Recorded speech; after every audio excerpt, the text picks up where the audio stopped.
Mutton का हुआ party. हमारे प्रिय मित्र लवकुश निषाद, साथ में हमारे राजकुमार निषाद और बड़े भैया हमारे जितेंद्र निषाद। आज हम लोगों ने बकरे का पुट्टी किया और बकरे के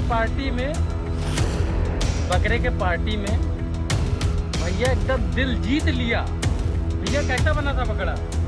एक नंबर। भैया सबको मज़ा आ गया और ईश्वर से कृपा करता हूँ ऐसे ही महीने 2 महीने में लेकिन मज़ा आ जाए।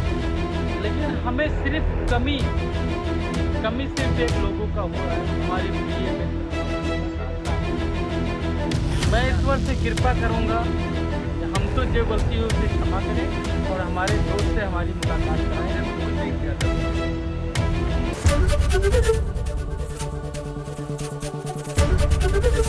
एबीपी गंगा, खबर आपकी, जुबान आपकी।